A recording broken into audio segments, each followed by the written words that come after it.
Okay, pull up a chair. Seriously, get comfortable. Put your phone on Do Not Disturb. Unless, of course, the person blowing up your phone is the very problem we need to discuss today. Oh, absolutely. Because normally, on the deep dive, we're here to make you smarter about business or, science or history. We give you that competitive edge to sound brilliant at dinner parties. Right. But today, Yay. today we're doing something messy. Messy is probably an understatement. Today we are spilling the tea. But, and here's the catch, we aren't just gossiping for the sake of gossip. We're taking a stack of documents that frankly feels like it was ripped straight out of a reality TV show writer's room, and we're analyzing it through the lens of something much darker, much more ancient, and surprisingly educational. Exactly. We're calling this deep dive TMZ meets philosophy class, because on one side of the table we have the receipts, and I mean actual receipts, leaked PDFs, frantic emails to NGOs, screenshots of Instagram comments, all revolving around a very specific, very intense breakup of an art collective in Malaysia. It's got everything. Zines, tarot readers, poetry festivals, and a digital security fellow who seems to be using his skills for all the wrong reasons. And then on the other side of the table, we have the playbook. We've got transcripts from some of the most, let's say, ruthless corners of the internet. I'm talking guides on Machiavellianism, dark psychology tutorials, and even advice from Shallon Lester's infamous Evil Week series. So the mission for this deep dive is, well, it's pretty simple. We are going to look at this indie art drama, the Kinta Zine Club, versus a guy named Aizat. And we're going to ask a question that usually doesn't get asked in these soft, creative, good vibes only circles. Who is actually playing the power game correctly? Because, usually we assume the victim is the one we should root for. But when you look at the mechanics of power, is the victim actually just losing the game because they don't know the rules? That is the uncomfortable question we have to answer. Sure. It is a fascinating case study because you have these very modern, very soft aesthetics people signing emails with love and rage, talking about water caressing chalices, creating safe spaces, all colliding with the brutal reality of Machiavellian power dynamics. We're going to see who followed the rules of the Dark Prince, who broke them, and who got crushed because they refused to admit that the game even exists. So let's open the file. The main document we have is titled, and I'm not making this up, A Note on My Stalker.pdf. What a title. It was written by a woman named Erin Malakine, and it lays out a timeline of a conflict that starts in April 2024. But before we even get to the stalking allegations, we have to look at the breakup, because every war starts with a diplomatic failure, right? Right. And context is everything here. To set the scene, you have the Kinta Zine Club. For those who don't know, a zine is a small circulation, self-published work of original or, appropriated texts and images. Yeah, think photocopiers and staples. Exactly. Yeah. A zine club is usually a very DIY, community-focused group. It's about low-stakes art, photocopying poetry, folding paper. It's supposed to be wholesome. It's supposed to be a sanctuary. Supposed to be. But in April 2024, a member named Aizat decides to leave. Now, usually when someone leaves a group chat, whether it's a work Slack or a fantasy football league, it's a quiet affair. Yeah, you just disappear. You just disappear. Maybe, hey, everyone, busy with work, peace out. Fade into the bushes like Homer Simpson. Silence is usually the best exit strategy. It preserves mystery. It preserves dignity. But Aizat chooses performance. Oh, it's a performance, all right. We have the screenshot of his departure message. He starts by saying he hopes the club finds comforts in good times. Okay, polite. Reasonable start. Very standard. But then he drops this line. Low-key missing making zines together, but I feel exhausted doing things alone. Stop right there. Yeah. Let's unpack that sentence. Exhausted doing things alone. That is a classic guilt hook. In transactional analysis, which is a psychological theory about social interactions, this is what's called a game. He is casting himself as the victim. How so? By saying he's exhausted doing things alone, he's rewriting history to imply that the rest of the group was lazy, that they were dead weight, and that he was the martyr carrying the whole burden. He's leaving, but he's making sure he lands a punch on the way out. It's passive-aggressive mastery. It's saying, I love you, but you failed me.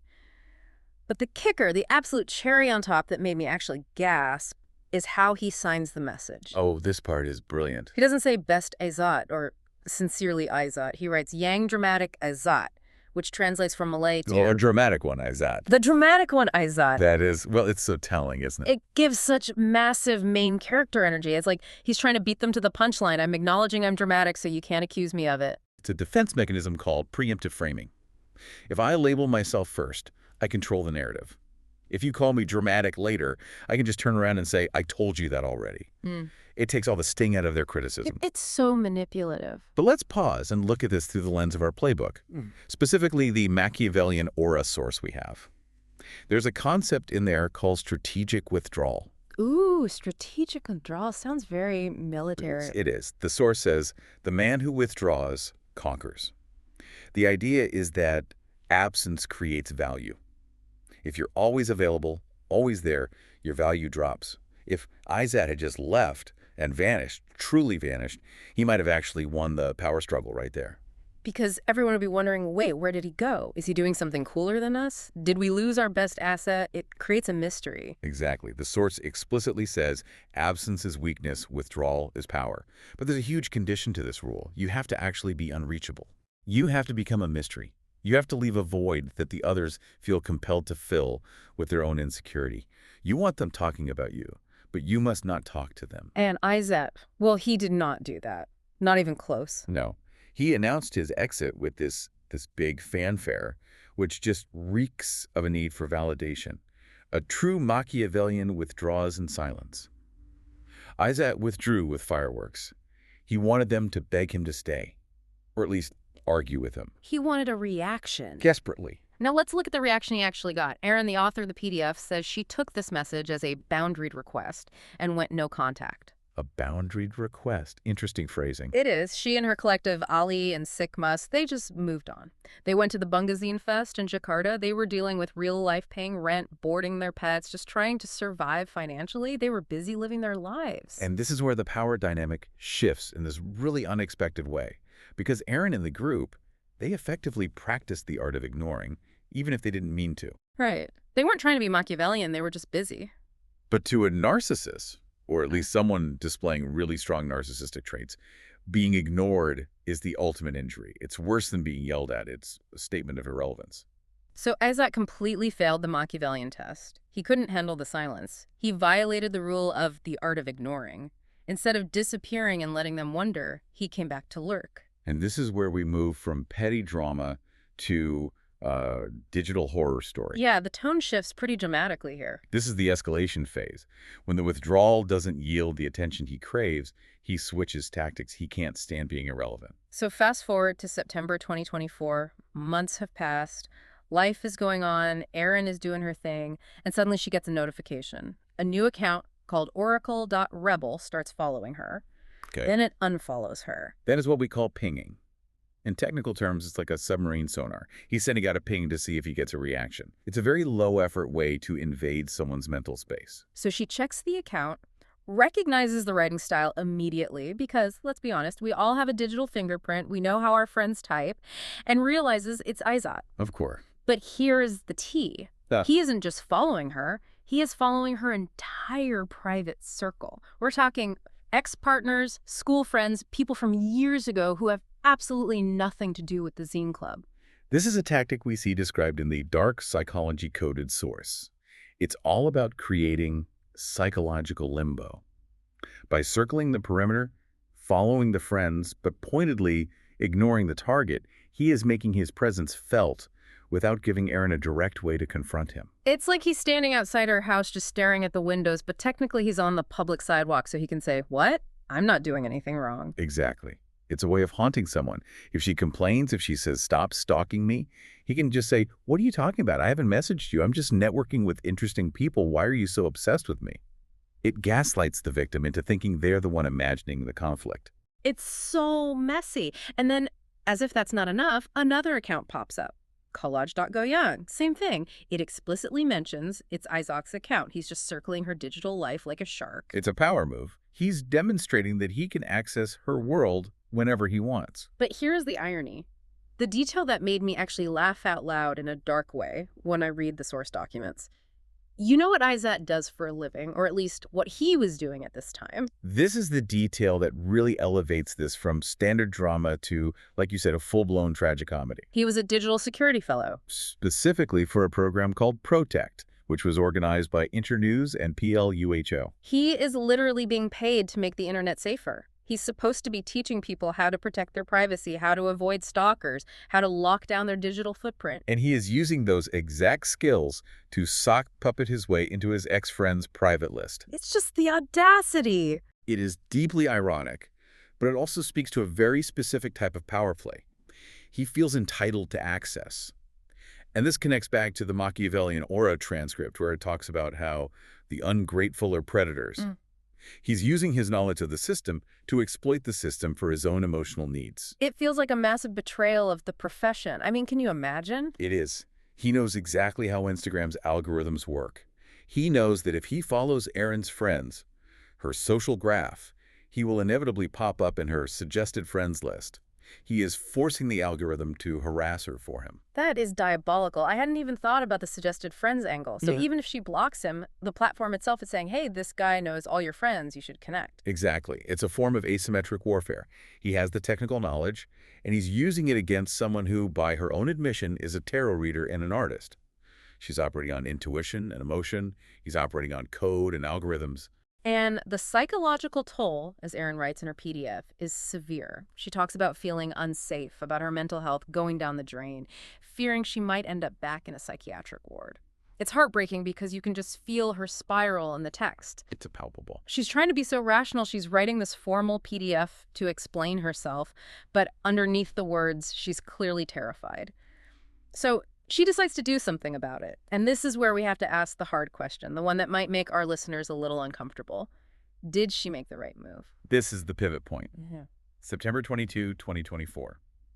Erin performs a lecture at an event called Pasar Puzi in Ipoh, a poetry market. And Aizat is there, or at least he's on the bill, performing on the same stage at the same event. Yes. The context is that they're in the same physical space. And Erin uses her time slot to distribute a mini-zine about stalking. So she makes art about it. She makes art about it. She doesn't name him directly, but she makes it very, very clear what's happening. She calls it an effort to reclaim justice. She stands on a stage and tells her story. Okay, so she takes it public. She creates a physical object, a zine about the drama. Now, if we look at our playbook, we have some really conflicting advice here. This is where the philosophy class part really comes in. Was this a boss move, or was this a huge mistake? We have a split decision. On one hand, you have the Machiavellian aura and dark psychology approach. They're very, very clear on this. Silence is power. Right. The quote is, "The prince who responds to every insult is seen as insecure." I've heard that. They say silence says, you are beneath my response. By making a zine, by performing a lecture about him, isn't she just screaming, "You are getting to me"? From a strict Machiavellian perspective, yes, absolutely. She handed him relevance on a silver platter. She took his petty digital games and elevated them to the main stage. She confirmed that his haunting was working. She gave him the reaction he was starving for. Exactly. And think about the energy exchange. He was pinging her with follows, which requires almost zero energy. She responded with a zine, a lecture, and a public performance, which requires a massive amount of emotional and creative energy. He won the energy exchange, hands down. But, then this is a big but, we also have the Shallon Lester source, the Evil Week Guide, and she has a very, very different take on dealing with enemies. She does. Shallon Lester advises ruthless confrontation. She tells this story about a frenemy named Kelsey who makes a snide comment about her wearing a romper. I remember this one. And Shallon says you don't stay silent. You don't take the high road. You turn around right then and there and you say, "I'm sorry, what did you mean by that?" Explain to me what you meant. God, that is such a chillingly effective line. It forces the other person to either own their insult or backtrack and look foolish. It is. Shallon says, "Walk softly, but carry a big stick." Her argument is that bullies and stalkers, they want an easy target. What? They want someone who will go cry in the corner. If you show them that you will bite back, and bite back publicly and fiercely, they will move on to easier prey. So Erin tried this middle ground. She bit back, but she didn't bite him directly. She did the behavior. She didn't name him. She just shamed the act of stalking. And that might have been the tactical error. Passive aggression or subtweeting in real life, it often backfires. It shows you're hurt, but it also shows you're afraid to name the enemy. It lacks conviction. Right. Shallon Lester would probably say, if you're going to do it, name him, drag him, make him an example so no one else ever tries it. Machiavelli would say, do nothing, be a ghost. Erin did neither. She became visible, but not lethal. Possible but not lethal. That is a dangerous place to be. It's like waving a gun but letting everyone know the safety is on. And because she wasn't lethal, the drama just escalated again. Of course it did. Let's fast forward to November 2024. The comments start coming in. And this, to me, is the most infuriating part of the whole stack of documents. This is the full-on gaslighting phase. Aizat, using a new account, ilmufree.digisec, another digital security handle, the nerve. He comments on Aaron's post. Listen to this. He writes, "Sometimes the question to ask is, why do we have enemies? There's no smoke without fire." Ugh. Classic victim blaming. He is literally implying that if she is being stalked, she must have done something to deserve it. He's validating his own behavior by suggesting she provoked it. It's disgusting. And then on the very same post, he writes this, "Thanks for sharing your story. It's got me hooked, and I'm forever a fan," with heart emojis. This is weaponized toxicity. It's what we call toxic positivity. Yes. He's acting like a supportive fan while simultaneously implying that she's the reason she has enemies. It's designed to make her look completely crazy if she gets mad. Exactly. Why are you mad? I said I'm a fan. I sent you heart emojis. You're just being dramatic. It's a psychological masterstroke of cruelty. It makes my skin crawl just reading it. It's that slippery, slimy, nice guy manipulation. And he's doing this while still, following all of her friends from other accounts. It connects back perfectly to dark psychology coded. The quote is, "The ungrateful are creditors. They hunt your guilt." He is trying to trigger her need to explain herself. He wants her to scream, "I have enemies because you are stalking me." So he can just say, "Whoa, calm down." Precisely. It's a trap known as reactive abuse. If he can provoke her into a public meltdown, she looks like the abuser, and he looks like the poor, confused fan who just doesn't understand why she's so angry. Ugh. So Erin is spiraling, you can tell. She realizes she's trapped in this loop. So she reaches out for help. She emails the owner of the bookstore where Aizat works, a place called Tokosue. And this brings us to the third player in our drama, Sue. Sue. Oh, Sue.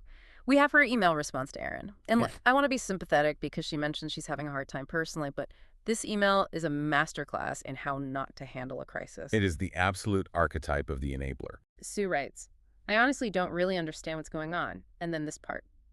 "Aizat always speaks highly of your team like an adoration." Stop there. Adoration. She is prioritizing Aizat's words over Aaron's documented experience of his actions.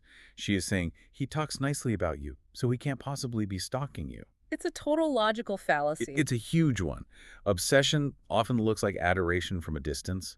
Stalkers often adore their victims. That's the entire pathology. That's why they stalk them. She continues, "These few months have been really tough for me with personal tragedies." And then she hits this with, "Both of you are good people and sunshine in the zine communities. Moga ti permudakan," which means something like, "Hope things are eased for you." She wants to be Switzerland. She wants to be on neutral ground. But as our sources point out, specifically Shallon Lester, this is so dangerous. Shallon talks about energy vampires and people pleasers. Sue is trying so hard to be nice, to keep the sunshine vibe, that she is effectively protecting the predator. Machiavelli has the quote for this too, doesn't he? Something about love and fear. He does. Men are quick to offend one who is loved than one who is feared. Sue desperately wants to be loved. She wants to be the nice bookstore owner who brings everyone together. But by refusing to take a stand, by refusing to be ruthless and cut Aizat off, she is allowing the toxicity to fester. It's true. In a conflict between a predator and prey, neutrality always helps the predator. Always. It's the nice lady problem. She thinks that if she just wishes everyone well and talks about sunshine, the stalking will magically stop. But it doesn't work like that. You can't good vibes your way out of a digital security breach. Exactly. And notice how she subtly pushes the emotional and logistical labor back onto Aaron. If there are serious issues, please get a mediator. Right. She's washing her hands of it. She's saying, I am too sad to deal with this, you fix it. It's another form of passive aggression, really. Which forces Aaron to escalate again. She realizes the soft approach isn't working, the nice lady isn't going to help her, so she decides to go nuclear. The date on the email is December 2025.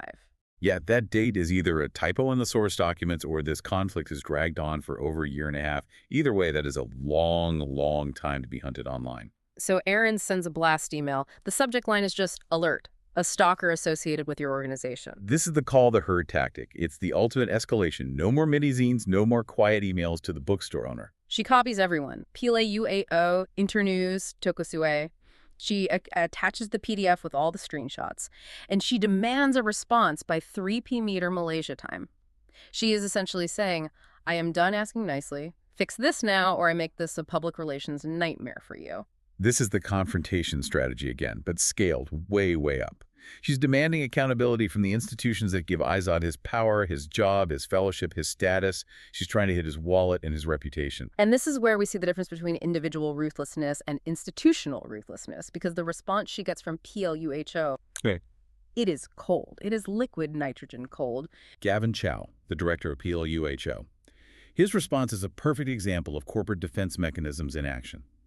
Let's just look at the language he uses. He starts with the phrase, alleged stalking. Alleged. That one word.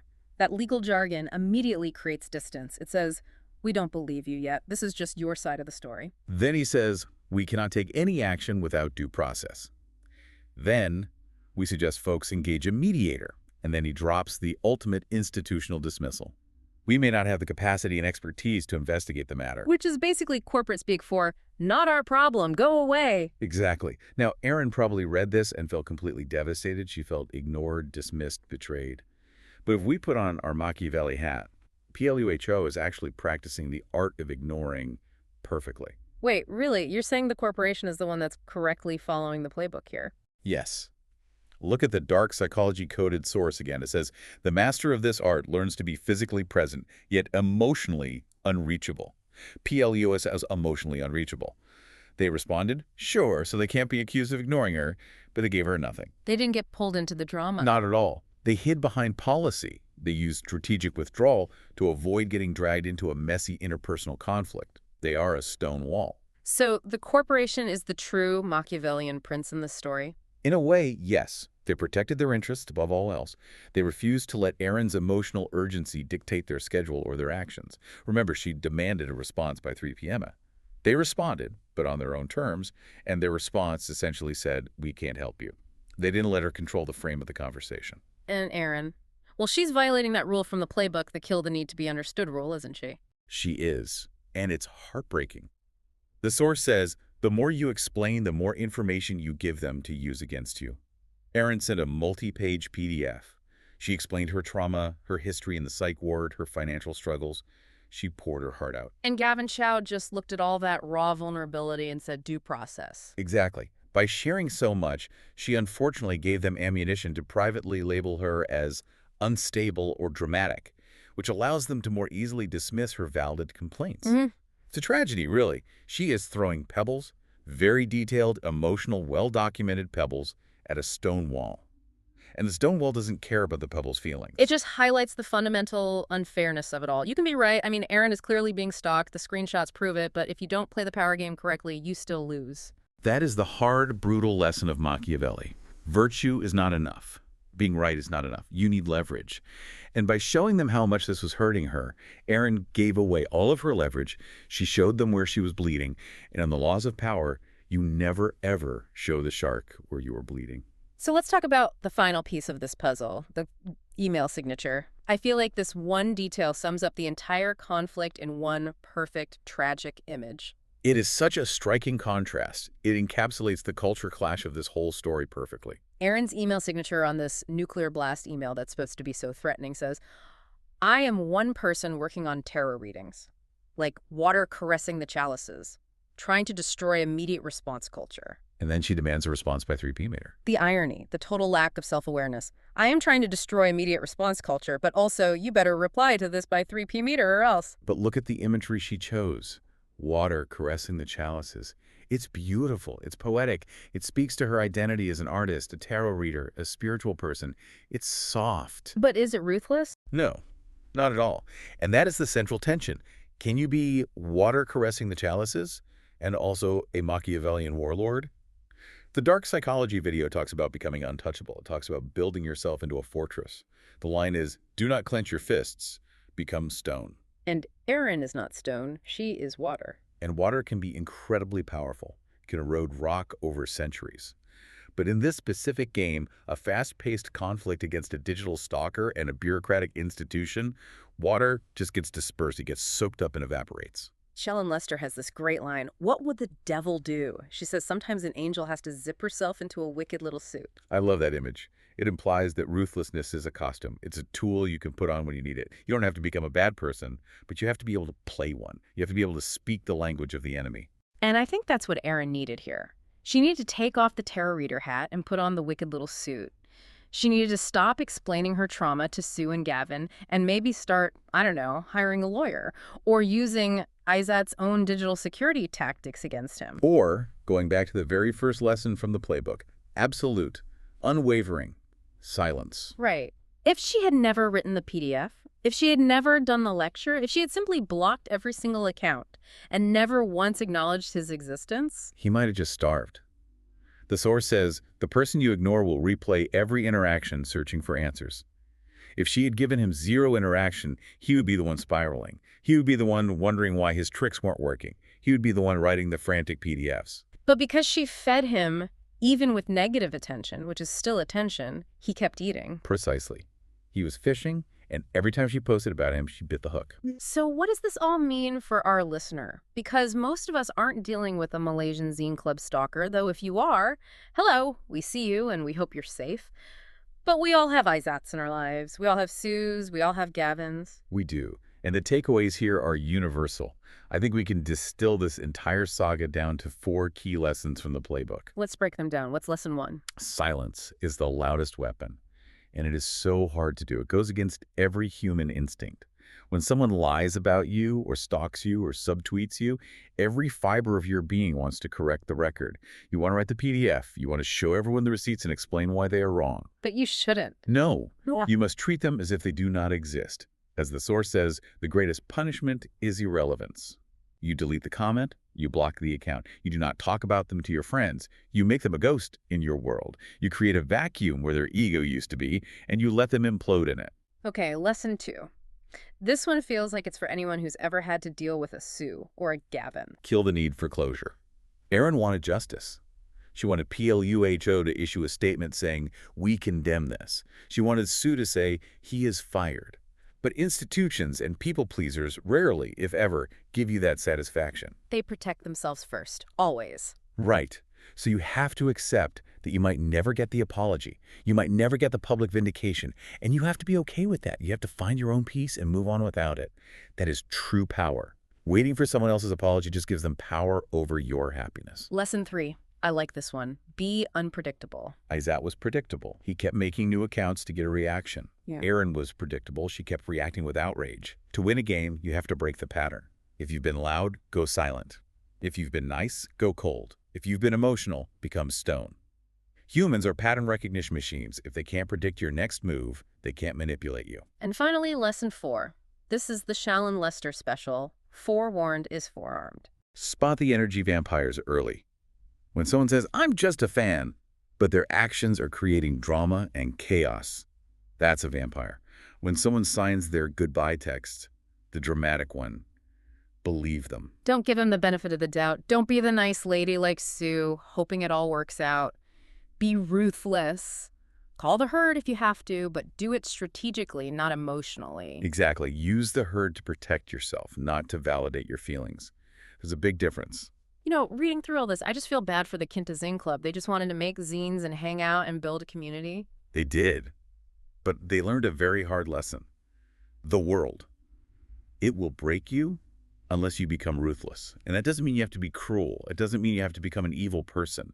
But it means you have to have boundaries that are made of steel, not water-caressing chalices. Boundaries are your armor. That's the quote from one of the videos. It is.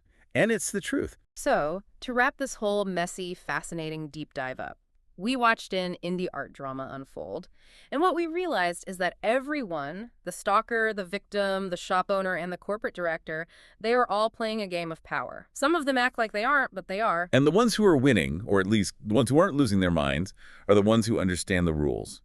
PLUHO understands the rules of institutional survival. Aizat, in his own twisted way, understands the rules of getting attention.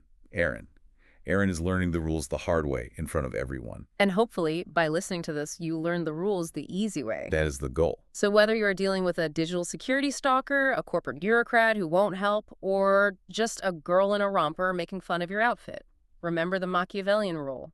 The prince who chases is the prince who falls. Don't chase. Ascend. Stay ruthless, stay untouchable, and for God's sake, don't send pictures of a child's penis. Please don't. That was a very specific piece of advice for a very specific situation in the source text, but yes, it's also just good general life advice. See you in the next deep dive. Goodbye.